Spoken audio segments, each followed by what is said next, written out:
Hello everyone and welcome back to YouTube channel civil engineering hub. तो guys video का thumbnail देख के आप समझ गए होंगे कि आज की वीडियो में हम बात करेंगे इरिगेशन इंजीनियरिंग की। इस वीडियो में हम कोशिश करेंगे इरिगेशन इंजीनियरिंग का फुल सिलेबस कंप्लीट करने की, मतलब जितने भी टॉपिक्स इस सब्जेक्ट में आते हैं which are important for exam, कोई भी कम्पिटिटिव एग्जाम हो, जेके एसएसबी, जेई सिविल का, एसएससी जेई सिविल का, उन टॉपिक्स को यहाँ पे कवर करेंगे। आपको बता दूं कि इससे पहले अगर आपने हमारी पुरानी वीडियोस को नहीं देखा हुआ जिनमें हमने सिंगल लेक्चर में फुल सिलेबस कवर कराया हुआ, जो वीडियोस हैं उनके लिंक्स आपको डिस्क्रिप्शन बॉक्स में मिल जाएंगे। सबसे पहली वीडियो हमने रीइंफोर्स्ड सीमेंट कंक्रीट पे डाली है, सेकंड वीडियो हमारी इन्वायरमेंटल इंजीनियरिंग पे, तीसरी वीडियो है रेलवे इंजीनियरिंग पे, फोर्थ है हाईवे इंजीनियरिंग पे। देखो गाइस, इनका सबसे बड़ा एडवांटेज क्या है कि एक सिंगल वीडियो में आपका पूरा सिलेबस हो जाएगा सिर्फ 1 घंटे में। ठीक है, तो आज हम बात करेंगे इरिगेशन इंजीनियरिंग की। चलिए बिना टाइम वेस्ट किए वीडियो को स्टार्ट करते हैं। Irrigation engineering question number first देखिए, soil with percentage of clay content less than 2 is suitable for crops. मतलब एक ऐसी मिट्टी जिसमें क्ले जो है, ठीक है, क्ले का कंटेंट 2% से कम है, तो क्या वो क्रॉप्स के लिए सूटेबल है? जी नहीं। मतलब अगर मिट्टी में क्ले परसेंटेज 2 से कम है, that soil is not suitable for crop. अब क्ले परसेंटेज के हिसाब से 3 तरह की सॉइल होती है। देखो, परसेंटेज ऑफ क्ले कंटेंट के हिसाब से 3 तरह की सॉइल होती है और उस सॉइल की सूटेबिलिटी किस क्रॉप के लिए चाहिए और उसको कितना पानी चाहिए। अगर 2% से नीचे क्ले है तो वो सूटेबल नहीं है क्रॉप के लिए। अगर 2% से 8% है तो उसको लाइट सॉइल कहते हैं और ये सूटेबल होती है वीट, ग्राम एट्सेट्रा ऐसी क्रॉप्स के लिए, और इसमें पानी भी कम चाहिए। अगर जो मिट्टी है उसमें क्ले जो है 10 to 20% है तो इसको नॉर्मल सॉइल कहा जाता है and it is suitable for cotton, मेज़, वीट, वेजिटेबल। ठीक है, और इसमें पानी नॉर्मल चाहिए। अगर 40% से ज़्यादा है क्ले कंटेंट तो हैवी सॉइल कहलाती है। इसमें शुगर कैन, गन्ना, चावल हो गया, कॉटन हो गया, और इसमें पानी बहुत ज़्यादा चाहिए। तो आई होप गाइज कि ये टेबल आप समझ गए होंगे, इंपॉर्टेंट है इरिगेशन पॉइंट ऑफ व्यू से। क्वेश्चन नंबर 2 देखिए आपकी स्क्रीन पर, for irrigation purpose the pH value of water should be. मतलब इरिगेशन में जिस पानी का इस्तेमाल किया जाता है उसका जो पीएच है वो 6 and 8.5 के बीच में होना चाहिए। ठीक है, इरिगेशन वाटर की पीएच वैल्यू 6 to 8.5 होनी चाहिए। Question number 3, which salt present in water is harmful for cultivation purpose. देखो, जिस पानी को हम इरिगेशन में यूज़ करते हैं अगर उसमें क्लोराइड और सोडियम साल्ट हो तो वो पानी हार्मफुल होता है कल्टिवेशन पर्पस के लिए, मतलब क्रॉप्स के लिए।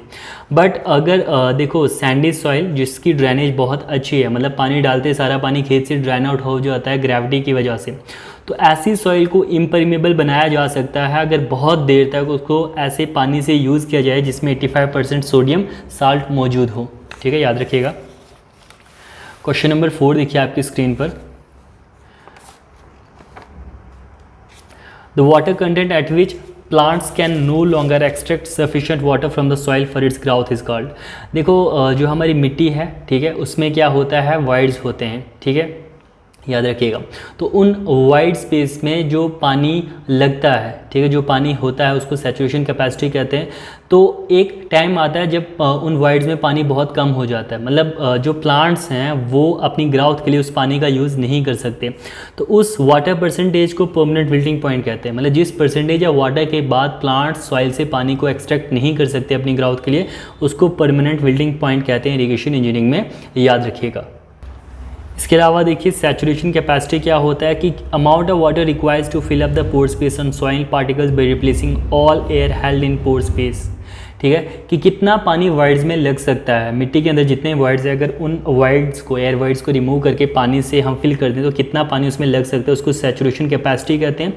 इस कैपेसिटी को टोटल कैपेसिटी या maximum holding capacity of soil भी कहते हैं। अब देखो फील्ड कैपेसिटी क्या होता है। देखो, सैचुरेशन कैपेसिटी तो है, अब जब पानी खेत में डलता है तो जितने वाइड्स में पानी लगना था वो लग गया, उसमें से कुछ पानी डायरेक्टली ग्रेविटी की वजह से नीचे ड्रेन आउट हो जाता है। तो आफ्टर फ्री ड्रेनेज, ठीक है, ग्रेविटी ने जितना पानी लेना था ले लिया, उसके बाद जो मिट्टी में पानी बचता है उसको कहते हैं फील्ड कैपेसिटी। और किसी भी सॉइल की फील्ड कैपेसिटी डिपेंड करती है उस सॉइल की पोरोसिटी और कैपिलरी टेंशन पे। और अवेलेबल मॉइस्चर क्या होता है, ये होता है वो पानी जो प्लांट ग्रोथ के लिए अवेलेबल हो। तो ये डिफरेंस होगा किस किस का, field capacity minus permanent wilting point, इसको कहते हैं अवेलेबल मॉइस्चर। क्वेश्चन नंबर 5 देखिए guys, the water which exist in the porous space of soil. ठीक है, जो सॉइल के सॉलिड्स होते हैं उनके बीच जो पोरस स्पेस होती है उसमें जो पानी मौजूद होता है उसको कैपिलरी वाटर कहते हैं, ठीक है। और याद रखिएगा यही पानी जो होता है कैपिलरी वाटर, यही यूज़फुल होता है प्लांट ग्रोथ के लिए। इसके अलावा सॉइल में दो और तरह का पानी होता है, ग्रेविटेशनल और हाइड्रोस्कोपिक। ग्रेविटेशनल वाटर को सुपरफ्लूस वाटर कहते हैं, मतलब जैसे पानी खेत में डालो, जो पानी डायरेक्टली ग्रेविटी के थ्रू नीचे चले जाता है उसको ग्रेविटेशनल या सुपरफ्लूस वाटर कहते हैं। तो ये पानी प्लांट ग्रोथ के लिए यूज़फुल नहीं होता। कई बार क्वेश्चन आता है कि which of the following water is not useful for plant growth और is useful for plant growth. तो कैपिलरी वाटर प्लांट ग्रोथ के लिए यूज़फुल है, ग्रेविटेशनल और हाइड्रोस्कोपिक नहीं है। तो हाइड्रोस्कोपिक वाटर को भी प्लांट के रूट्स एक्सट्रैक्ट नहीं कर सकते अपनी ग्रोथ के लिए। क्वेश्चन नंबर 6 देखिए, इंपॉर्टेंट है। The duty of a crop is 432 hectares per cubic meter per second. When the base period B of the crop is 100 days and the delta for the crop will be, ठीक है। ये question तो हर कोई जानता होगा कैसे करते हैं।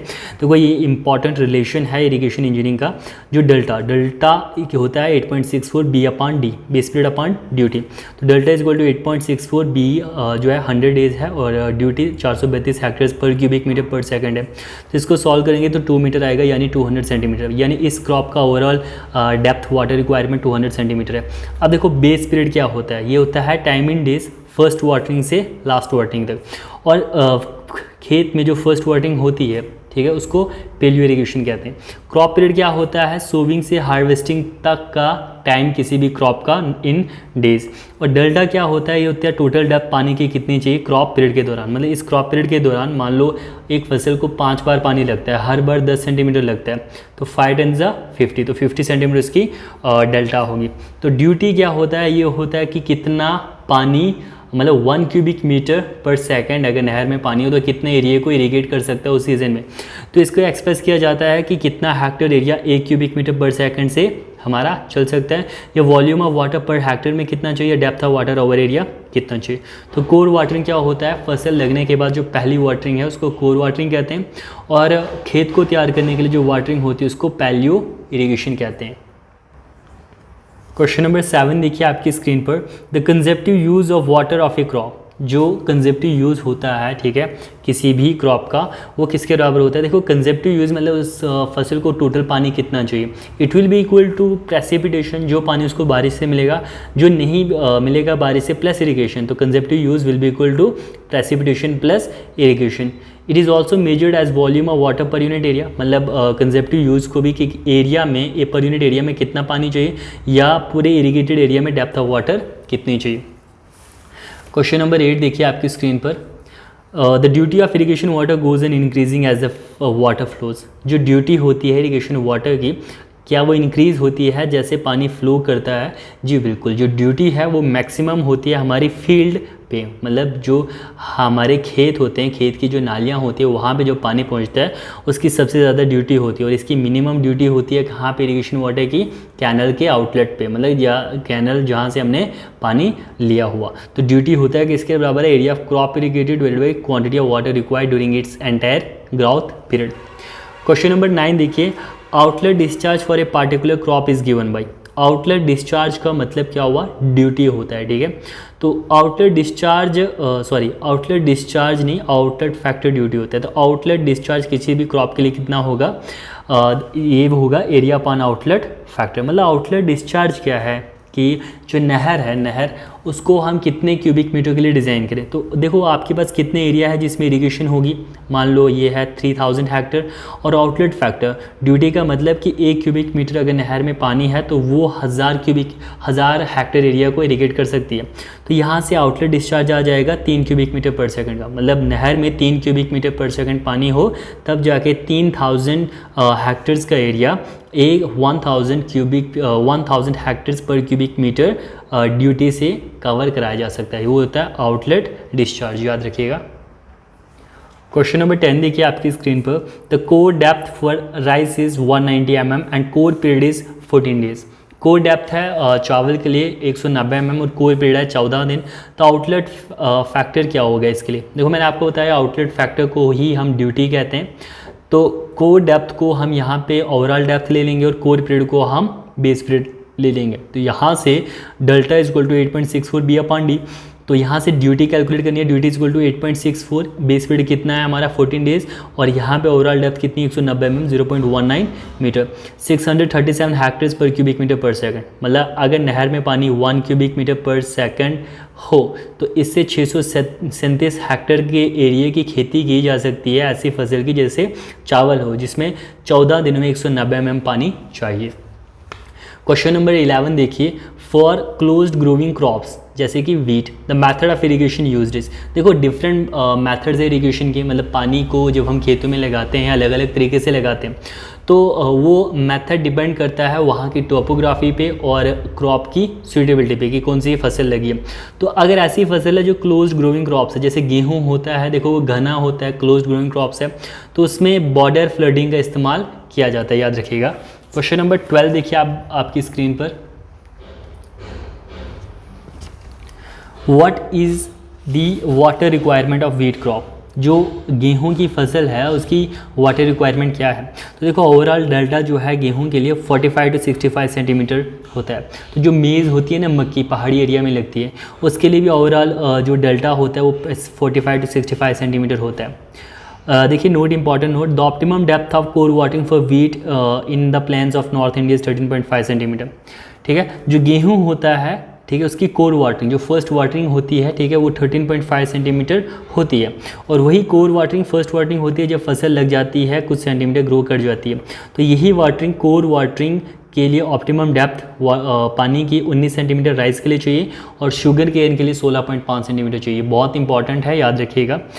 वाटर रिक्वायरमेंट तंबाकू क्रॉप की 40 to 60 सेंटीमीटर, यानी ओवरऑल डेल्टा की बात कर रहे हैं, overall depth of water requirement crop period के दौरान, और क्रॉप के लिए 90 to 130 सेंटीमीटर होती है, ये भी याद रखिएगा। अब क्वेश्चन नंबर 13 देखिए, which instrument is used to measure evapotranspiration. ठीक है, इवेपोट्रांसपायरेशन, ट्रांसपायरेशन क्या होता है, जो हमारे प्लांट्स के लीव्स हैं उनके थ्रू जो पानी हमारा एटमॉस्फेयर में जाता है, और इवेपोरेशन जो डायरेक्टली ओपन वाटर सरफेस से, इन दोनों के कम्बिनेशन को इवेपोट्रांसपायरेशन कहते हैं। तो इवेपोट्रांसपायरेशन को हम लाइजीमीटर से मापते हैं, पोटोमीटर से हम खाली ट्रांसपायरेशन को मापते हैं, याद रखिएगा, हाइड्रोमीटर से रिलेटिव डेंसिटी को, और क्रीजोग्राफ होता है जिससे प्लांट की ग्रोथ का मेजर किया जाता है कि प्लांट की ग्रोथ सही हो रही है या नहीं। अब देखिए इंपॉर्टेंट दो टेबल्स हैं, ठीक है। पहले में क्रॉप्स और उनकी वाटर रिक्वायरमेंट है। राइस की मैंने जैसे आपको बताया था ओवरऑल डेल्टा कितना चाहिए 90 to 130 सेंटीमीटर, वीट और मेज़ की 45 to 65 सेंटीमीटर, शुगर केन की 180 to 240 सेंटीमीटर, मतलब सबसे ज़्यादा पानी शुगर केन को चाहिए क्योंकि ये 12 महीने की फसल है, थ्रू आउट द ईयर रहती है। ग्राउंडनट के लिए 40 to 50 सेंटीमीटर, कॉटन के लिए 65 to 90 सेंटीमीटर, सनफ्लावर के लिए 35 to 40 सेंटीमीटर। देखो गाइज और भी बहुत सारी क्रॉप्स हैं बट ये मोस्ट इंपॉर्टेंट क्रॉप्स हैं जिनके बारे में पता होना चाहिए। अब इरिगेशन के डिफरेंट मेथड्स और उनकी सुटेबिलिटी देखो, पहला है फ्री फ्लडिंग जिसको अनकंट्रोल्ड या वाइल्ड फ्लडिंग भी कहते हैं। ये स्टीप लैंड्स में जिनमें ढलान ज़्यादा हो, ठीक है, और ऐसी फसल जिसको पानी रोकने की ज़रूरत ना हो, मतलब कि उसमें पानी रुक के रहे कुछ देर तक। Border flooding close growing crops के लिए, जैसे वीट अभी बात की हमने। चेक फ्लडिंग ऐसी क्रॉप्स जिनमें पानी रुक सकता है कुछ टाइम के लिए, जैसे धान की खेती होगी। बेसिन फ्लडिंग ऑर्चर्ड्स के लिए, जैसे आपने देखा होगा जो एप्पल के फ्रूट्स होते हैं या बाकी फ्रूट्स होते हैं उनके लिए ये ऑर्चर्ड, उनको ऑर्चर्ड्स कहते हैं और ये बेसिन फ्लडिंग में आता है। फ्यूरो फ्लडिंग में जैसे आलू हो गया, गन्ना हो गया, ग्राउंडनट हो गया, ठीक है, जिसमें जैसे गन्ने की खेती देखी होगी आपने, जब जिस तरह की उसमें हम लैंड प्रिपेयर करते हैं तो उसमें जो इरिगेशन का मेथड यूज़ होता है वो होता है फ्यूरो फ्लडिंग। तो स्प्रिंकल फ्लडिंग कहाँ पे सूटेबल है, अनइवन लैंड्स के लिए, जो जिसकी टोपोग्राफी सही नहीं हो, ऊपर नीचे हो, ठीक है, और उनके लिए ये स्प्रिंकल फ्लडिंग का इस्तेमाल किया जाता है, और उन क्रॉप्स के लिए जिनमें पानी की रिक्वायरमेंट बहुत ज़्यादा ना हो। क्वेश्चन नंबर 14 देखिए आपकी स्क्रीन पर, the hydrology cycle is expressed by the equation. तो हाइड्रोलॉजी की साइकिल क्या है कि प्रेसिपिटेशन जो टोटल बारिश होती है वो किसके बराबर होती है, इवेपोरेशन प्लस रन ऑफ, याद रखिएगा। क्वेश्चन नंबर 15 देखिए आपकी स्क्रीन पर, a plot of rainfall intensity mm per hour Y axis पे वर्सेस टाइम आवर में एक्स एक्सिस पे क्या कहते हैं। मतलब एक ऐसा ग्राफ हो जिस पे एक्स एक्सिस पे रेनफॉल इंटेंसिटी बताई हो कि 1 घंटे में इतने mm बारिश हो, और वाई एक्सिस पे आवर बताया हो, तो उसको कहते हैं हाइड्रोग्राफ। ये रेनफॉल इंटेंसिटी वर्सेस टाइम बताता है, याद रखिएगा। उसके बाद होता है हाइड्रोग्राफ, ये ग्राफ है जो डिस्चार्ज वर्सेस टाइम बताता है, ठीक है, किसी नदी का जो डिस्चार्ज है, डिस्चार्ज वर्सेस टाइम हमारा हाइड्रोग्राफ बनाता है। तो यूनिट हाइड्रोग्राफ में क्या होता है, when 1 centimetre of run of is resulted from a rainfall, मतलब बारिश इतनी हो जिससे कि जो रन ऑफ है उस एरिया का 1 सेंटीमीटर प्रोड्यूस हो, तो उस हाइड्रोग्राफ को यूनिट हाइड्रोग्राफ कहते हैं। ईयर वाइज हाइड्रोग्राफ जो डेटा है इसे हमें सूखे के बारे में इंफॉर्मेशन मिलती है। डे वाइज हाइड्रोग्राफ डेटा से हमें फ्लड के बारे में पता चलता है ड्यूरिंग मंथ। और देखिए ये शर्मन था 1932 में, इन्होंने एक्सप्रेस किया था यूनिट हाइड्रोग्राफ प्रिंसिपल को। और ये यूनिट हाइड्रोग्राफ काफ़ी हेल्पफुल होता है एस्टिमेट करने के लिए रन ऑफ किसी भी बेसिन का या किसी भी कैचमेंट का। क्वेश्चन नंबर 16 देखिए, विच टाइप ऑफ रेन गाज is use for measuring rain in remote hilly areas. दूर पहाड़ी एरियाज में किस रेन गाज का इस्तेमाल किया जाता है। टिपिंग बकेट टाइप, याद रखिएगा ये ऑटोमेटिक रेन गाज की एक टाइप है जो खुद से ही बारिश को रिकॉर्ड करते हैं। तो इससे जो रिज़ल्ट आता है वो हाइड्रोग्राफ में आता है, यानी रेनफॉल इंटेंसिटी वर्सेस टाइम। उसके बाद देखिए वेइंग बकेट टाइप होता है, ये रिजल्ट देता है मास फ्लो कर्व में। मास फ्लो कर्व क्या होता है, कितनी बारिश टाइम के साथ हुई, एक्यूमुलेटेड रेनफॉल ओवर टाइम। तो वेइंग टाइप जो है वो मास फ्लो कर्व में रिजल्ट देता है, ये रेनफॉल इंटेंसिटी के बारे में नहीं बताता। फ्लो टाइप रेन गाज जो है वो भारत में ज़्यादा यूज़ होता है, और साइमन रेन गाज एक नॉन रिकॉर्डिंग रेन गाज की टाइप है। क्वेश्चन नंबर 17 देखिए, बहुत इंपॉर्टेंट है। Precipitation caused by lifting of an air mass due to the pressure differences. ठीक है, मतलब बारिश के होने की वजह, जैसे कि जो एयर मास है वो लिफ्ट होता है और प्रेशर डिफरेंस की वजह से बारिश हो, उसको साइक्लोनिक प्रेसिपिटेशन कहते हैं। कन्वेक्टिव क्या हुआ, देखो आपने देखोगा जब आप ठंडे गिलास में पानी लाते हो और उसके बाहर से जो भाप होती है, मतलब जो हवा में नमी होती है वो कन्वर्ट हो जाती है लिक्विड फॉर्म में, कंडेंसेट हो जाती है, उसको ही कन्वेक्टिव कहते हैं। वैसे ही जब गर्म हवाएं ऊपर जाके किसी ठंडी चीज़ से, कोल्डर या डेंसर सराउंडिंग से टकराती हैं तो बारिश होती है, तो उस बारिश के होने की वजह को कन्वेक्टिव प्रेसिपिटेशन कहते हैं। ओरोग्राफिक प्रेसिपिटेशन क्या होता है, जब वार्मर एयर जो है वो ट्रैवल करती हैं और किसी नेचुरल टोपोग्राफिक बैरियर जैसे माउंट एवरेस्ट या पहाड़ियों से टकराती हैं तो बारिश होती है, उसको ओरोग्राफिक कहते हैं। और साइक्लोनिक होती है प्रेशर डिफरेंस से। इन तीन चीज़ों को याद रखिएगा, काफ़ी एग्जाम्स में क्वेश्चन आता है इनमें से। क्वेश्चन नंबर 18 देखिए guys, isohyets are the imaginary line joining the points of equal. देखो जैसे रेन गाज होता है ना, रेन गाज ये पॉइंट रेनफॉल को मेजर करता है किसी कैचमेंट में। तो उस पूरे कैचमेंट में या बेसिन में कितनी बारिश हो उसके लिए हम जो है ये एवरेज निकालते हैं रेनफॉल के। डिफरेंट कैचमेंट, डिफरेंट जो हमारे रेन गेजेस हैं, रेन स्टेशंस हैं, उन रेनफॉल को लेके। तो इसके लिए 3 मेथड्स होते हैं, isohyetal, Thiessen polygon method, arithmetical mean method. इस क्वेश्चन का आंसर मैं बताता हूँ, पहले इन मेथड्स को देखिए। सबसे पहले आप अर्थमेटिक मीन मेथड को देखिए। देखो इसमें सिंपली हम क्या करते हैं, जितने भी रेन गाजेस थे पूरे कैचमेंट एरिया में, उनमें जितनी बारिश कलेक्ट हुई उसको हम सम करते हैं डिवाइडेड बाई कितने रेन गाजेस थे। तो यहाँ से एक average rainfall, average annual precipitation पता चलता है। इसका इस्तेमाल तब किया जाता है अगर एरिया प्लेन हो और बारिश उस एरिया में यूनिफॉर्म हो रही हो। ठीक है, अगर एरिया प्लान हो और बारिश यूनिफॉर्म होती हो तो अर्थमेटिक मीन मेथड से हम एनुअल प्रेसिपिटेशन निकाल सकते हैं। थाइजन पॉलीगन मेथड का इस्तेमाल तब करते हैं अगर एरिया कैचमेंट का प्लान हो लेकिन बारिश जो है वो नॉन यूनिफॉर्म हो, मतलब अलग अलग रेन गाजेस में बहुत अलग अलग बारिश रिकॉर्ड हो, तो थाइजन पॉलीगन मेथड। आइसोहाइटल मेथड को मोस्ट एक्यूरेट मेथड माना जाता है एवरेज एनुअल प्रेसिपिटेशन कैलकुलेट करने के लिए। इसका इस्तेमाल तब किया जाता है जब ना तो एरिया प्लान हो और ना ही बारिश यूनिफॉर्म हो। तो इसमें जो आइसोहाइट्स होते हैं ये ऐसे पॉइंट्स होते हैं जिनमें बारिश बराबर रिकॉर्ड हुई हो इस कैचमेंट एरिया में। तो points of equal rainfall in a catchment is known as isohyet.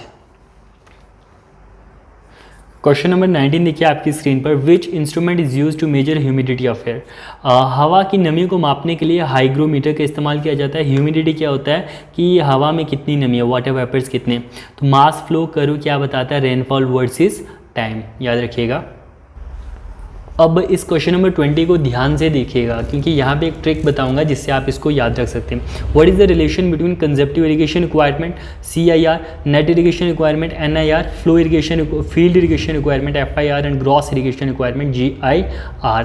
देखो gross irrigation requirement, field irrigation requirement, net irrigation requirement, consumptive irrigation requirement. सबसे ज़्यादा पानी ग्रॉस इरिगेशन रिक्वायरमेंट में चाहिए, फिर फील्ड में उससे कम, नेट में उससे कम, कंजप्टिव में सबसे कम। अब इसको याद कैसे रख सकते हो आप, GFNC, पहले अल्फ़ाबेट्स को आप लाइन में रखिए। तो यहाँ पे गर्लफ्रेंड नहीं चाहिए, आप ऐसे याद रख सकते हो कि गर्लफ्रेंड नहीं चाहिए। तो कल को जब भी ये ट्रिक याद करनी हो, gross irrigation requirement, field irrigation requirement, net irrigation requirement, consumptive irrigation requirement, girlfriend नहीं चाहिए भाई।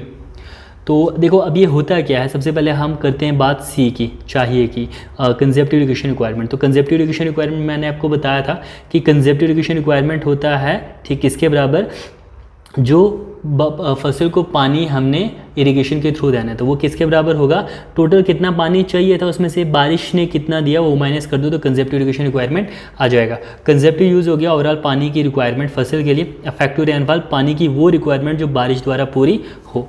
उसके बाद देखिए नेट इरिगेशन रिक्वायरमेंट क्या होता है।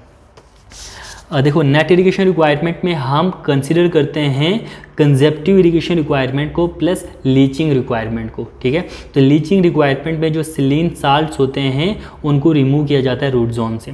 फील्ड इरिगेशन रिक्वायरमेंट में हम कंसिडर करते हैं नेट इरिगेशन रिक्वायरमेंट को, और जो हमारे सरफेस रन ऑफ लॉसेज हैं उनको भी कंसिडर करते हैं। देखिए कैसे, देखिए field irrigation requirement, net irrigation requirement plus surface run of losses. ये फील्ड इरिगेशन रिक्वायरमेंट किसके बराबर होता है, net irrigation requirement divided by efficiency of water application. तो कई बार ये क्वेश्चन भी आता है कि नेट इरिगेशन रिक्वायरमेंट और फील्ड इरिगेशन रिक्वायरमेंट का रेशियो कौन सी एफिशिएंसी है। तो this is water application efficiency. तो ग्रॉस इरिगेशन रिक्वायरमेंट होता है फील्ड इरिगेशन रिक्वायरमेंट प्लस इनमें कन्वीनियंस लॉसेज। तो फील्ड ग्रॉस इरिगेशन रिक्वायरमेंट क्या हो जाएगा, field irrigation requirement upon efficiency of convenience losses. तो यहाँ पे एफिशिएंसी वाटर एप्लीकेशन की, एफिशिएंसी कन्वीनियंस लॉसेज की याद रखेगा। अब इन एफिशिएंसीज के बारे में आपको बताता हूँ। देखिए क्वेश्चन नंबर 21, सबसे पहले देखिए बात करते हैं वाटर कन्वीनियंस एफिशिएंसी की, ठीक है, एनसी की। It is equal to water delivered to the field, water delivered from a stream और रेजरवायर।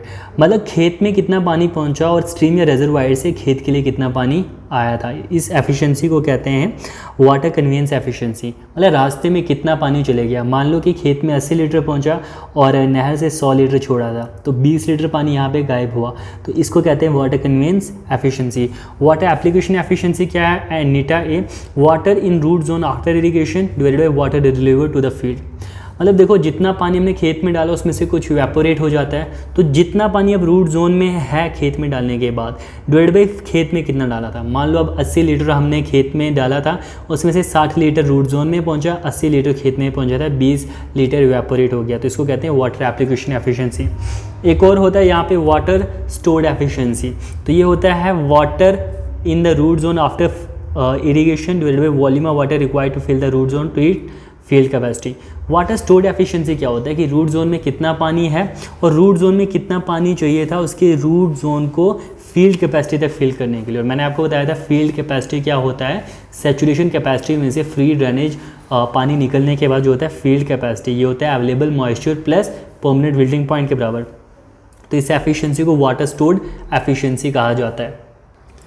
देखिए वाटर यूज्ड एफिशिएंसी क्या हुआ, water used by crop divided by water delivered to field. मतलब फसल ने कितना पानी यूज़ किया जितना हमने फील्ड में दिया था मल्टीप्लाई 100। और वाटर डिस्ट्रीब्यूशन एफिशिएंसी होता है नीटर D 1 minus D upon D into 100 और कैपिटल डी होता है एवरेज डेप्थ ऑफ पेनिट्रेशन। तो यहाँ पे इसको भी आप याद रख सकते हो CASUD। देखो ये ट्रिक थोड़ी सी डिफ़िकल्ट है जो मैंने पिछले बताई उससे, बट आप कैसुड, ठीक है, कैसुड को याद रख सकते हो। Water conveyance, water application, water stored, water used, water distribution efficiency. Question number 22 देखिए आपकी स्क्रीन पर। A canal aligned nearly parallel to the contours of a country is known as. देखो कंटोर्स के पैरेलल जो कैनाल की alignment हो उसको कहते हैं कंटोर कैनाल। और इस कैनाल की सबसे बड़ी बात है कि ये सिर्फ एक ही साइड को इरिगेट कर सकती है, मतलब अपना पानी सिर्फ एक ही साइड दे सकती है। दूसरी होती है साइड स्लोप कैनाल, ऐसी कैनाल जो रफली राइट एंगल पे हो, मतलब ठीक है जो कंटोर्स हैं उनके राइट एंगल पे बनाए जाए उसको कहते हैं साइड स्लोप कैनाल। और इसमें क्रॉस ड्रेनेज वर्क हमारे कम होते हैं। और गाइस तीसरी होती है वाटर शेड कैनाल, ऐसी कैनाल जो किसी भी नेचुरल शेड के थ्रू लाई जाए, मतलब जो पहले से ही नाला बना था उसके पैरेलल ही उसके साथ में लाई जाए। तो इस कैनाल की ये खासियत बात है कि ये दोनों तरफ एरिया को इरिगेट कर सकती है और इसमें सबसे कम क्रॉस ड्रेनेज वर्क्स होते हैं। तो वाटर शेड कैनाल को हम रिच कैनाल भी कहते हैं, याद रखिएगा। Question number 3. The depth of water required to bring the soil moisture content of a given soil mass up to its field capacity is called. मतलब देखो फील्ड कैपेसिटी तक मैंने आपको बताया था ना क्या होता है, available moisture plus permanent wilting point. अगर सॉइल में पानी कम है, फील्ड कैपेसिटी से कम पानी है, तो कितनी डेप्थ ऑफ वाटर चाहिए ताकि उस सॉइल में जो पानी है वो फील्ड कैपेसिटी तक हो. तो उस डेफिशिएंसी को कहते हैं सॉइल मॉइस्चर डेफिशिएंसी, याद रखिएगा. क्वेश्चन नंबर 24 देखिए आपकी स्क्रीन पर. The discharge capacity required at the outlet to irrigate 2600 hectares of sugarcane having a core depth of 17 cm, core period of 13 days is. देखो बहुत सिंपल क्वेश्चन है, but question को देख के बंदा थोड़ा कंफ्यूज हो जाएगा. देखो कहता है गन्ने की फसल है जिसमें कोर डेप्थ 17 सेंटीमीटर है, कोर पीरियड 13 डेज है. तो यहाँ से ड्यूटी निकल जाएगा कि 1 क्यूबिक मीटर पर सेकंड अगर नहर में पानी है कितना एरिया इरीगेट कर सकती है. तो टोटल एरिया 2600 हेक्टेयर है. 2600 हेक्टेयर डिवाइड बाई ड्यूटी करेंगे तो डिस्चार्ज कैपेसिटी आउटलेट पे कैनाल की निकल जाएगी. सबसे पहले देखो ड्यूटी कैसे निकलेगी. Duty is equal to 8.64 based upon delta. 8.64 30 days है और delta 17 centimetre divide by 100 0.17 metre. तो ड्यूटी आ गई 1524.7 hectare per cubic metre per second. तो डिस्चार्ज कैपेसिटी क्या हो जाएगी, 2600 हेक्टेयर एरिया है और 1 क्यूबिक मीटर से 1524 निकलेगा. तो नहर में पानी 1.71 क्यूबिक मीटर पर सेकंड होना चाहिए. आई होप गाइज़ कि आपको समझ आई हो. थोड़ा फास्ट करा रहा हूँ क्योंकि कंप्लीट सिलेबस एक वीडियो में कराना है, अदरवाइज़ वीडियो की लेंथ बहुत ज़्यादा हो जाएगी. तो ये बहुत है आपके लिए. अगर आप एग्जामिनेशन पॉइंट ऑफ व्यू से एग्ज़ाम से 1 महीने से तैयारी करो, 2 महीने से तैयारी करो, then this is sufficient for you guys. Question number 25 देखिए. Rolling land the method of applying water is. तो हमने पीछे पढ़ा था कि जो फ्री फ्लडिंग है, wild flooding, uncontrolled flooding, rolling land पे, एसटीए प्लांट पे इस्तेमाल की जाती है वाटर एप्लीकेशन के लिए. Question number 26 field irrigation requirement is computed as. तो हमने बताया था कि फील्ड इरीगेशन रिक्वायरमेंट जो होती है गर्लफ्रेंड नहीं चाहिए, तो it will be equal to net irrigation requirement plus field application losses. ठीक है गाइज, ये हमने पहले ही बात की थी. क्वेश्चन नंबर 27 देखिए. The field capacity of A soil is 25%. ठीक है, फील्ड कैपेसिटी उसकी मतलब permanent wilting point plus available moisture को मिला के 25% है. परमानेंट विल्टिंग पॉइंट 15% है, यानी अवेलेबल मॉइस्चर 25 - 15 10 है. Specific dry unit weight soil का 1.5 ग्राम पर सेंटीमीटर क्यूब है. डेप्थ रूट जोन की मतलब जितने तक रूट जा सकती है उस फसल की वो 80 सेंटीमीटर है. तो स्टोरेज कैपेसिटी सॉइल की क्या होगी, देखो कैसे करेंगे. देखो गाइज, अवेलेबल मॉइस्चर मैंने आपको बताया 25 - 15 10%. तो यहाँ पे स्टोरेज कैपेसिटी सॉइल की किसके बराबर होती है, जिसको कहते हैं DW equivalent depth of water. तो इक्विवेलेंट डेप्थ ऑफ वाटर होता है हमारा ड्राई यूनिट वेट सॉइल का. आपको इससे गामा डी से रख सकते हो, मैंने जैसे जी से किया. DS depth of soil up to root zone, मतलब रूट जोन के लिए कितनी डेप्थ है सॉइल की, और अवेलेबल मॉइस्चर, इन तीनों का मल्टीप्लिकेशन. 1.5 ग्राम पर सेंटीमीटर क्यूब उसकी डेंसिटी थी. 800 mm, ठीक है ये mm में लेना है. 800 mm इसके जो रूट जोन की डेप्थ है और अवेलेबल मॉइस्चर 10% था. परसेंटेज को खत्म करोगे 0.1. तो डेप्थ ऑफ वाटर या स्टोरेज कैपेसिटी 120 mm आ जाएगा स्टोरेज कैपेसिटी ऑफ सॉइल, याद रखिएगा. अब क्वेश्चन नंबर 28 देखिए आपकी स्क्रीन पर. If the irrigation efficiency is 80%, irrigation efficiency 80% है, कन्वीनियंस लॉसेस 20% हो रहे हैं, एक्चुअल डेप्थ वाटरिंग की 16 सेंटीमीटर है, depth of water required at canal outlet, मतलब खेत में पानी की डेप्थ 16 सेंटीमीटर चाहिए. ठीक है, इसके साथ ही 20% जो पानी है वो कन्वीनियंस लॉसेस में जाएगा. 80% इरीगेशन एफिशिएंसी टोटल है. तो आप बताइए कैनल के आउटलेट पे कितना पानी हमें मंगाना चाहिए. तो देखो कन्वीनियंस लॉसेस 20%, इरीगेशन एफिशिएंसी 80% है. तो खेत में कितना पानी पहुंचेगा, सबसे पहले खेत में कितना पानी पहुंचना चाहिए कि ये हो जाएगा actual depth of watering divided by irrigation efficiency, मतलब 16 सेंटीमीटर तो फसल को चाहिए. तो फसल को जितना चाहिए और खेत में जितना पहुंचना चाहिए तो उसके लिए यूज़ करते हैं इरीगेशन एफिशिएंसी 16 डिवाइडेड बाय 0.8. तो 20 सेंटीमीटर पानी खेत में पहुंचना चाहिए तभी फसल को 16 सेंटीमीटर आएगा. अब 20 सेंटीमीटर में से कन्वीनियंस लॉसेस भी रास्ते में 20% होंगे. तो वाटर कन्वीनियंस लॉसेस कितनी एफिशिएंसी की हो जाएगी 100% - 20% 80%.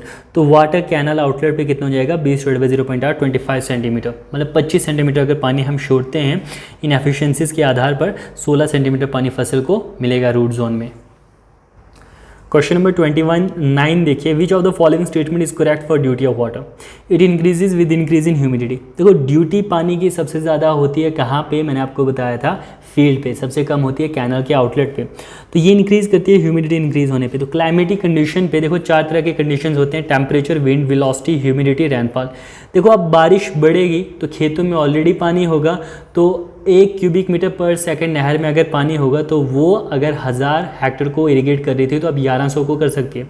मतलब ड्यूटी बढ़ेगी बारिश के बढ़ने पे, ठीक है, बारिश बढ़ेगी ड्यूटी भी बढ़ेगी। यारो देखिए ह्यूमिडिटी, अगर हवा में नमी है, खेतों में नमी की वजह से पानी है तो ज़्यादा इरिगेट करेगा नहर का पानी, तो ह्यूमिडिटी बढ़ने से ड्यूटी बढ़ेगी। विंड वेलोसिटी, जितनी ज़्यादा वेलोसिटी होगा, इवेपोरेशन भी कहा जाता है, उतनी ज़्यादा होगी तो वेलोसिटी की वजह से ड्यूटी कम होगी। और टेम्परेचर जैसे जैसे बढ़ेगा, ज़्यादा पानी कंज्यूम करेंगे खेत, तो ड्यूटी नहर के पानी की कम हो जाएगी। क्वेश्चन नंबर 30 देखिए, which of the following process includes the spreading of an external material on the soil to increase infiltration and reduce evaporation? मतलब ऐसा कौन सा प्रोसेस है, उसको क्या कहते हैं, जिसमें हम कोई ऐसा मटेरियल या कोई एक्सटर्नल मटेरियल सॉइल के ऊपर डालते हैं जिससे इन्फिल्ट्रेशन को बढ़ाया जाए और इवेपोरेशन को कम किया जाए। तो आपने देखा होगा जहाँ पे धान की फसल लगती है, लोग भी ये चीज़ गांव लेवल पे या सिटीज़ में करते हैं कि कुछ पत्ते शत्ते ड्राई लीव्स उसके ऊपर डाल देते हैं, तो उस प्रोसेस को ही मंचिंग कहते हैं। ये होता है कि उस खेत में से इवेपोरेशन कम हो और इन्फिल्ट्रेशन ज़्यादा हो, मतलब जो प्लांट्स है उसके रूट्स में पानी जाए। तो देखिए मंचिंग क्या होता है, it is a process of applying और spreading material to the surface of the soil. It increases infiltration and reduces evaporation, जैसा कि मैंने आपको कहा। इसके बाद देखिए ये पेलियो irrigation, watering done prior to the sowing of crop.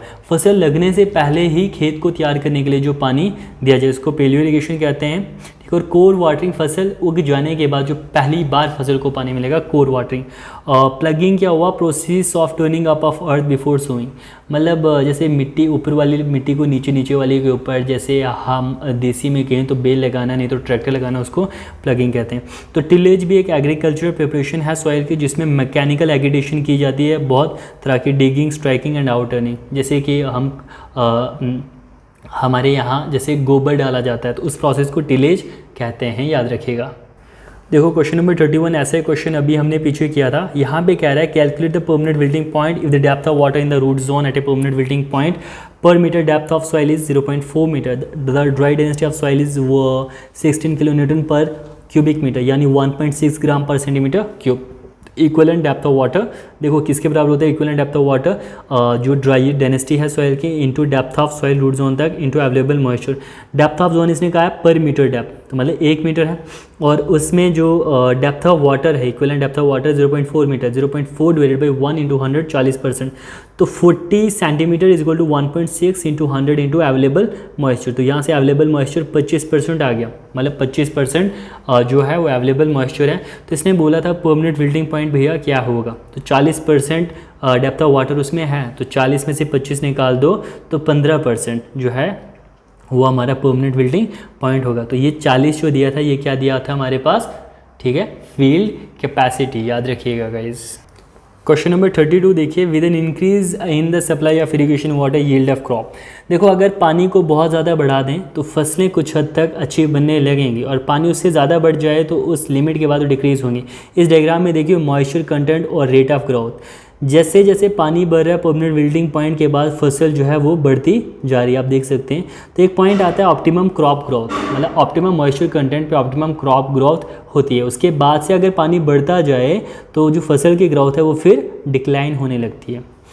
Question number 33, which one of the best method of reclamation of the acidic soil. अगर ऐसी सॉइल है जो एसिडिक है और उसकी रिक्लेमेशन करनी है तो उसमें हम लाइमस्टोन को as a soil amendment use करते हैं, मतलब उस मिट्टी में हम जो एडिशनल मिट्टी डालेंगे, एसिड डालेंगे जिसमें लाइमस्टोन हो, चूने वाला पत्थर या मिट्टी हो। और इसके अलावा याद रखिएगा अगर रिक्लेमेशन करनी हो एल्कलीन सॉइल की तो उसमें हम जिप्सम का यूज़ करते हैं एज ए सॉइल अमेंडमेंट। तो लीचिंग प्रोविजन क्या होता है, ये गुड ड्रेनेज के लिए किया जाता है। Find the delta when it duty is 864 hectares per cubic metre per second on the field and base period b of the crop is 120 days. देखो ये तो वही पीछे वाला क्वेश्चन है। डेल्टा निकालने के लिए कह रहा है 8.64, बेस पीरियड 120 डेज है, 864 hectares per cubic metre per second, तो 120 सेंटीमीटर है। तो यहाँ पे कैलकुलेशन को आपको स्ट्रॉन्ग करना पड़ेगा।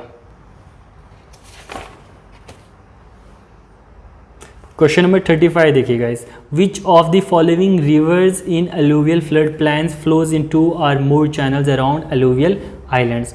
क्या कह रहा है कि कौन सा ऐसा दरिया है जो अलूवियल फ्लड प्लेन्स में दो या दो से ज़्यादा चैनल्स में बट जाता है अलूवियल आइलैंड्स के अराउंड, उनकी वजह से। और देखो जब हमारे दरिया प्लेन एरिया से जाते हैं तो वहाँ पे बहुत ज़्यादा सिल्ट सेडिमेंट के डिपॉजिट होने से जो दरिया है वो अपनी डायरेक्शन चेंज करते हैं, तो ऐसे रिवर्स को कहते हैं ब्रेडेड रिवर। जब कोई दरिया फ्लो करता है दो या दो से ज़्यादा डायरेक्शंस में अलूवियल आइलैंड्स की वजह से, उसको ब्रेडेड रिवर कहते हैं। वर्जिन रिवर क्या होता है, देखो एरिड जोन्स में जैसे डेजर्ट में कोई ऐसा दरिया जो किसी दूसरे दरिया को या ओशन को ज्वाइन करने से पहले रेगिस्तान में, ठीक है, गायब हो जाए, उसको कहते हैं वर्जिन रिवर। फ्लैशी रिवर ऐसे रिवर होते हैं जिनमें कभी भी डिस्चार्ज बहुत ज़्यादा आ जाए, मतलब फ्लड कभी भी ज़्यादा आ सकता है, पानी कभी भी कम हो सकता है, तो ऐसे रिवर को फ्लैशी रिवर कंसिडर किया जाता है। क्वेश्चन नंबर 36 देखिए guys, which of the following is also called inundation irrigation. तो फ्लो इरीगेशन को हम इनंडेशन इरीगेशन भी कहते हैं। 37 देखिए, a submerged weir is one in which the water level on the downstream side of the river is. देखो submerged weir किसको कहते हैं, जैसे ये क्रेस्ट है वेयर का, तो इस क्रेस्ट से ऊपर हमारा डाउनस्ट्रीम में वाटर लेवल अगर हो, क्रेस्ट का लेवल ये और वाटर लेवल डाउनस्ट्रीम में ये है, तो अगर वाटर लेवल क्रेस्ट के लेवल से ऊपर हो तो उसको कहते हैं हम ड्राउंड रिवर या सबमर्ज्ड रिवर, ठीक है। क्वेश्चन नंबर 38 देखिए, river training work is generally required when the river is. देखो रिवर ट्रेनिंग वर्क कहाँ पे रिक्वायर्ड होते हैं, अगर रिवर एग्रीगेटिंग और डिग्रेगेटिंग टाइप हो। अब देखो एग्रीगेटिंग और डिग्रेगेटिंग टाइप क्या होता है, जब रिवर हमारे अलूवियल प्लेन से बहते हैं तो उनको क्लासीफाई किया जाता है तीन टाइप्स में, एग्रीगेटिंग, मींडरिंग, डिग्रेगेटिंग। एग्रीगेटिंग टाइप क्या होता है, देखो ध्यान से सुनना, ये ऐसे रिवर्स होते हैं जो सिल्टिंग एक्शन की वजह से बनते हैं, विच इंक्रीज बेड स्लोप, इनमें बेड स्लोप बढ़ता है, और ये इस वजह से होते हैं क्योंकि हैवी सेडिमेंट लोड होता है पानी में, और ये ज़्यादातर अपस्ट्रीम डैम में बनते हैं। जैसे मान लो दरिया के सामने हमने कोई ऑब्स्ट्रक्शन लगा दी डैम, इस वजह से जो पीछे पानी है उसकी आने वाली सिल्ट नीचे बैठती है, ठीक है, तो इससे जो बेड स्लोप है वो इंक्रीज होता है, मतलब उसका जो स्लोप की वैल्यू है वो इंक्रीज होती है क्योंकि सेडिमेंट नीचे बैठते हैं, उसको कहते हैं एग्रीगेटिंग टाइप, जिसमें सिल्ट डिपॉजिट होती है। अब मींडरिंग टाइप क्या होता है, मींडर होता है सीरीज ऑफ रेगुलर साइनोनियंस कर्व या बैंड्स। जैसे हमने कहा कि अलूवियल प्लेन्स में अलूवियल आइलैंड्स की वजह से रिवर जो है वो थोड़ा साइनोनियंस कर्व में बहे तो वो मींडरिंग रिवर। डिग्रेगेटिंग टाइप रिवर कौन से होते हैं, ये ऐसे रिवर होते हैं जो कॉन्स्टेंट इरोजन की वजह से बनते हैं to reduce and finally dissipate excessive land escape found between a dam और बिलो ए डैम और वियर। अब देखो डैम से पानी निकलने के बाद आगे जो है वो बेड स्लोप को काटता रहता है, ठीक है, काटता रहता है, तो ये जनरली डैम के बाद जो दरिया होते हैं उनको कहते हैं डिग्रेगेटिंग टाइप। मींडरिंग और एग्रीगेटिंग दोनों जो है result from excess of sediment, मतलब अगर दरिया में बहुत ज़्यादा सेडिमेंट लोड है तो उनकी वजह से एग्रीगेटिंग या मींडरिंग टाइप के रिवर बनते हैं, और जो डिग्रेगेटिंग टाइप है ये डिफिक्ट ऑफ सेडिमेंट, मतलब सेडिमेंट के कटने से बनते हैं, याद रखिएगा। क्वेश्चन नंबर 39 देखिए, for online canals the free board is measure from the. देखो अगर अनलाइन कैनल्स है, मतलब उसमें लाइनिंग नहीं की हुई है, तो फुल सप्लाई लेवल से टॉप ऑफ बैंक तक जो है वो फ्री बोर्ड माना जाता है। और IS 71/12/1973 के मुताबिक मिनिमम फ्री बोर्ड 50 सेंटीमीटर का यानी 0.5 मीटर का होना चाहिए उन चैनल्स के लिए जो डिस्चार्ज कैरी करती है 10 क्यूबिक मीटर पर सेकंड से कम। और अगर कैनल डिस्चार्ज कैरी कर रही है ये 10 क्यूबिक मीटर पर सेकंड से ज़्यादा तो 75 सेंटीमीटर का फ्री बोर्ड मिनिमम होना चाहिए। और अगर कैनल में लाइनिंग है तो फ्री बोर्ड कंसिडर किया जाता है फुल सप्लाई लेवल से टॉप ऑफ द लाइनिंग के टॉप तक, ये भी याद रखिएगा। क्वेश्चन नंबर 40 देखो, नीडीज थ्योरी। RG नीडी ने 1985 में बहुत एक्सटेंसिव इन्वेस्टिगेशन की थी अपर बरी दोब कनाल पे, ठीक है, और उन्होंने एज्यूम किया था कि सिल्ट में जो सस्पेंशन होता है, जो सिल्ट सस्पेंशन में होती है, देखो सिल्ट होती है कैनाल में तो वो सस्पेंशन में होती है क्योंकि एडी बनती है कैनाल के बॉटम पे।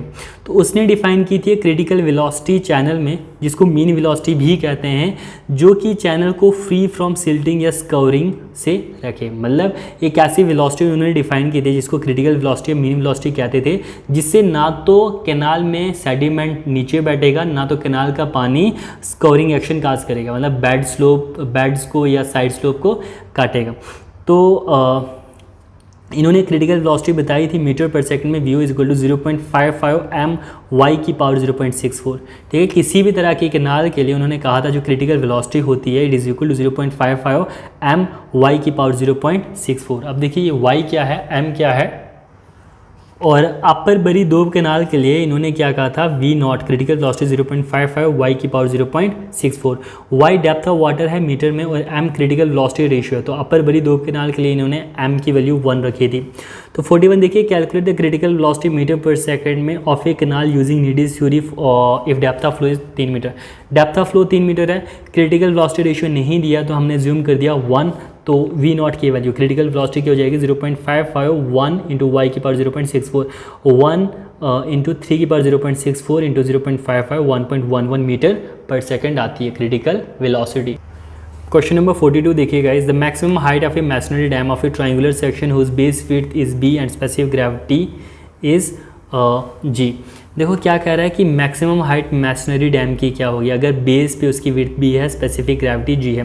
तो देखो नो टेंशन क्राइटेरिया के मुताबिक जो हाइट होती है बेस मैसनरी डैम की is equal to base width into root of g minus c. g specific gravity dam material की, c हमारा अपलिफ्ट प्रेशर, और अगर अपलिफ्ट प्रेशर हम 0 रखें तो ये 0 हो जाएगा, तो h is equal to b root of g, और ये नो टेंशन क्राइटेरिया से।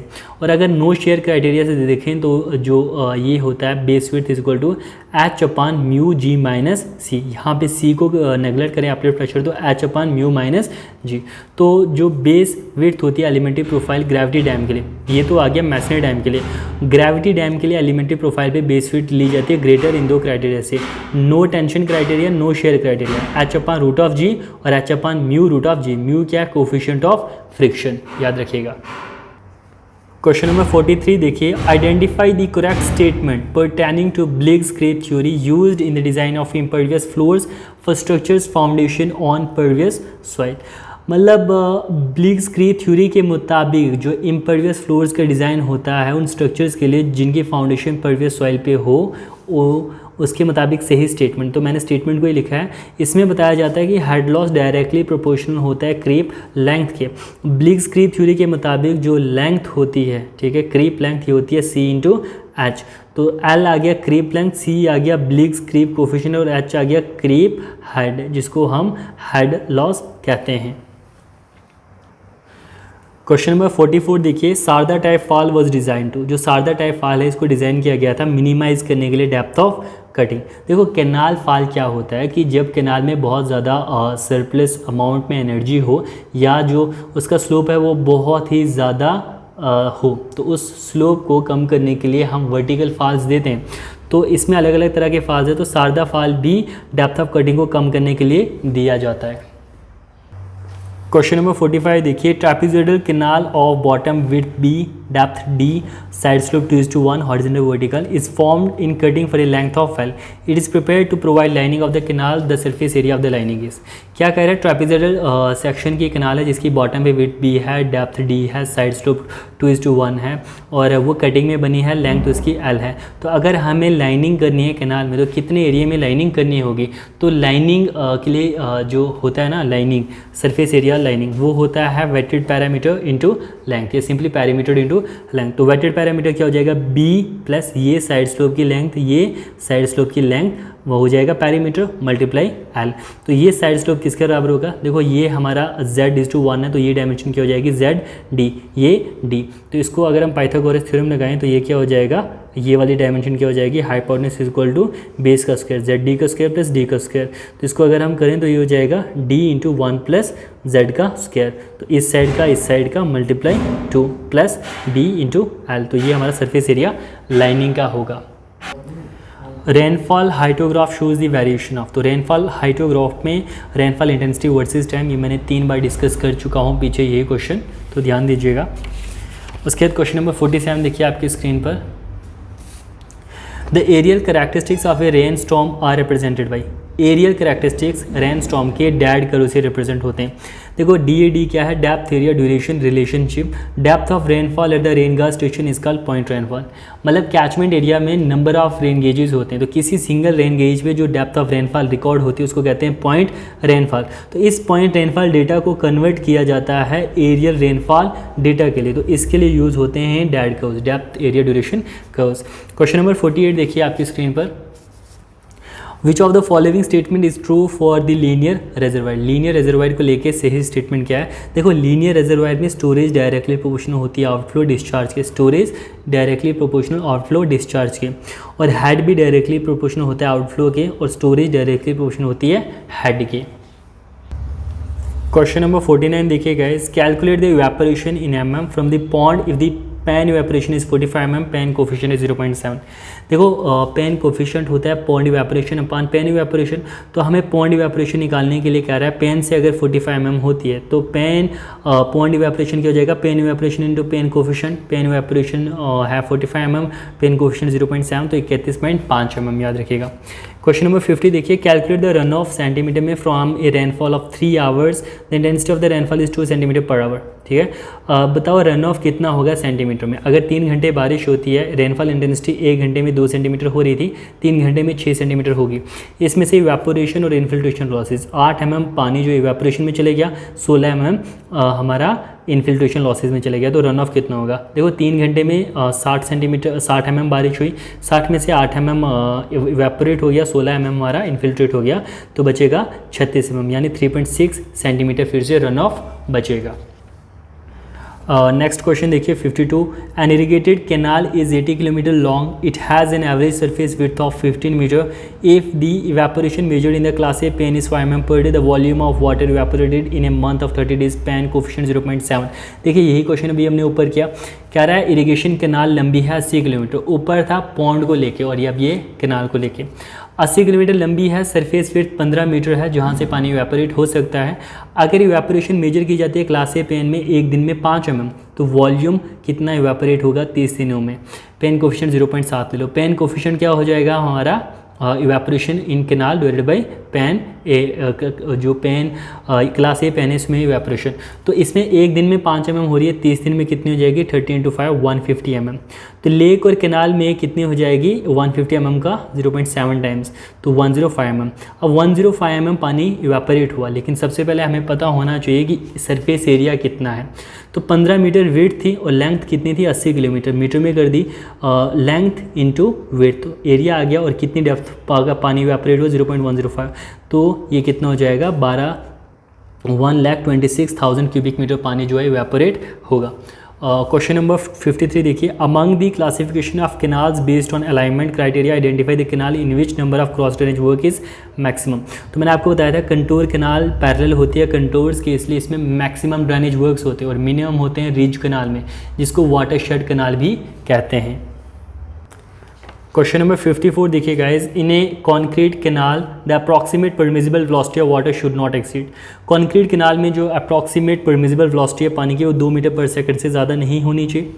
इसके बाद meandering of a river generally occurs in trough stage, जो मीनरिंग होती है जिसमें मैंने आपको बताया था साइनोनियस कर्व में रिवर बन जाता है, वो ट्रफ स्टेज में होता है। क्वेश्चन नंबर 56 देखिए आपकी स्क्रीन पर, If V0 is the critical velocity of a channel, its silting transporting power according to needs is proportional to। अगर V0 critical velocity है needs के मुताबिक, तो needs के मुताबिक इसकी silt transporting power कितनी होगी। तो silt carrying capacity कैनाल की needs के मुताबिक Q = KB V0 की पावर 0.25 होता है। इसमें जो K है वो कांस्टेंट है, B है बेड विड्थ है और Q total amount quantity of silt transported. Question number 57 देखिए, deflect of sediment in flowing water may cause river. Deflect, अगर सेडिमेंट कटता है तो उसको डिग्रेगेटिंग टाइप कहते हैं और सेडिमेंट जमा होता है तो एग्रीगेटिंग या मिनरिंग टाइप कहते हैं। क्वेश्चन नंबर 58 देखिए आपकी स्क्रीन पर, the most suitable section for a line canal. Triangular section तब यूज़ करते हैं अगर सर्कुलर बॉटम स्मॉल डिस्चार्ज हो, तो लार्ज डिस्चार्ज के लिए ट्रापेजोइडल सेक्शन की राउंडेड कॉर्नर्स वाली। क्वेश्चन नंबर 59 देखिए, according to Bligh's creep theory percolating water flows long.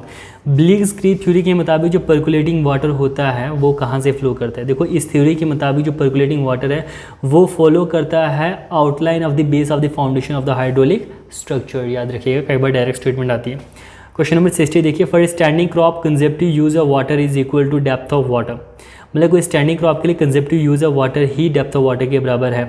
तो इसका क्या मतलब हुआ? यूज्ड बाय क्रॉप, मतलब कंजेप्टिव यूज ऑफ वाटर किसके बराबर होता है? It is use by crop in transpiration, evaporation and quantity of water evaporated from adjacent soil. मतलब कंजेप्टिव यूज में हम क्या क्या कंसिडर करते हैं कि कितना पानी ट्रांसपेरेट होगा प्लांट्स के थ्रू, कितना पानी इवेपोरेट होगा और कितना पानी एडजेसेंट सॉइल से इवेपोरेट होगा। तो ये आता है हमारा कंजेप्टिव यूज में टोटल डेप्थ ऑफ वाटर।